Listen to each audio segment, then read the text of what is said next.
Welcome to this explainer. Today, we're embarking on what I honestly like to call a compelling detective quest. If you, or maybe someone you love, has ever tried to find adoption records in the state of Texas, you probably know firsthand that it can be incredibly difficult. You're essentially trying to unlock a closed bureaucratic system. But hey, here's the good news. While most of these records are sealed by law, the vault isn't entirely impenetrable.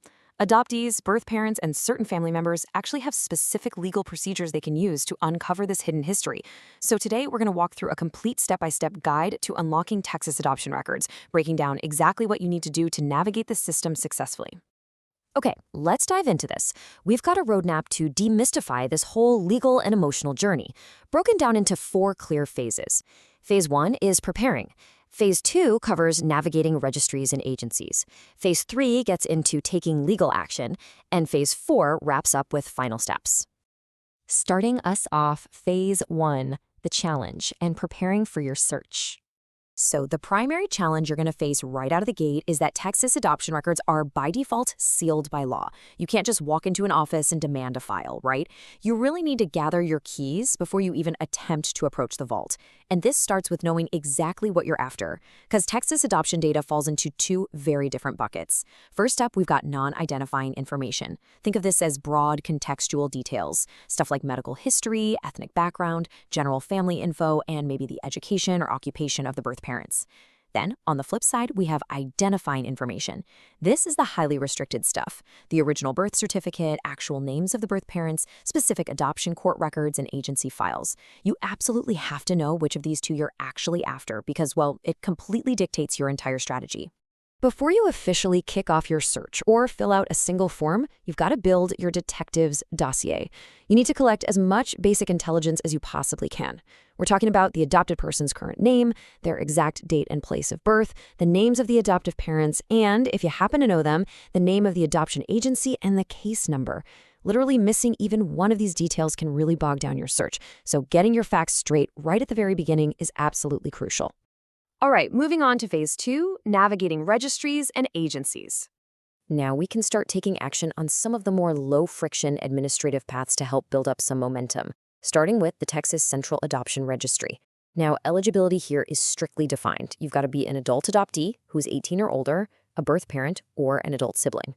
So what actually happens when you register?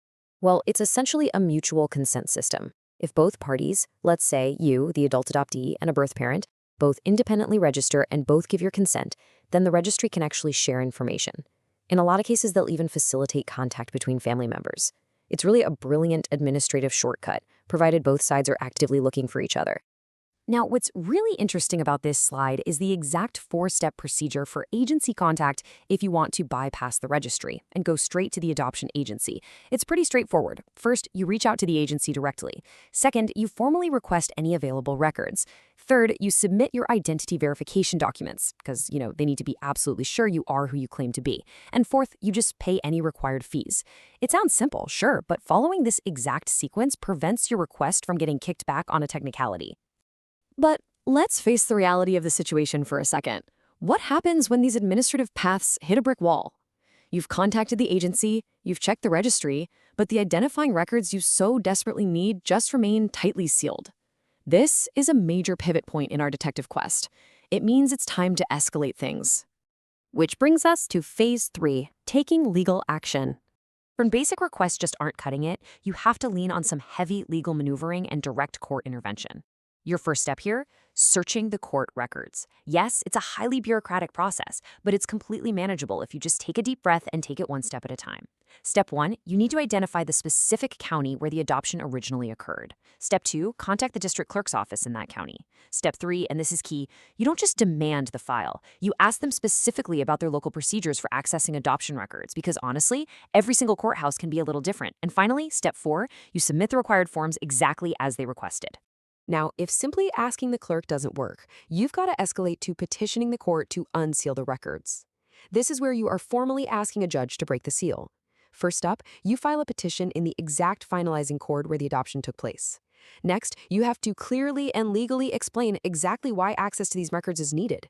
In some cases, you might even need to attend a required hearing to present your case in person. Finally, you wait for the judge's decision. At the end of the day, the judge has the ultimate authority to weigh your need for the information against the strict privacy laws of Texas. And this brilliantly illustrates a unique tool judges will often use to balance your request with those strict privacy concerns: the confidential intermediary. See, if a judge doesn't want to just hand over identifying information outright, they might appoint a confidential intermediary. This is a court-appointed individual whose entire job is to locate your birth relatives, contact them privately on your behalf, and try to obtain their official consent to share information with you.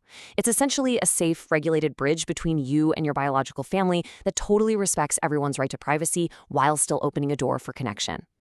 And that leads us into our final section, Phase 4, Expectations and Final Steps.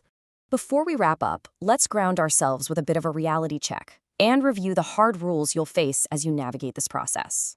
First and foremost, most adoption records in Texas are sealed. That's just the default state. Second, adult adoptees generally have significantly more access rights than minors do. Third, you're more than likely going to encounter situations where a birth parent's explicit consent is absolutely required. Fourth, for certain restricted records, court approval isn't just helpful, it's mandatory. And lastly, rigorous identity verification is universally required across the board. You definitely can't do any of this anonymously. To get past all those rigorous checks, you need to build what we like to call your search toolkit. You'll undoubtedly need a government-issued photo ID physically ready to go. If you have them, bring the adoption decree and your current birth certificate. If you've gone through Phase 3, you're definitely going to need that court order on hand. You'll also need perfectly completed application forms, and if you're a family member searching on behalf of someone else, you absolutely must have undeniable proof of relationship. Bottom line, do not start filing petitions until this toolkit is 100% complete.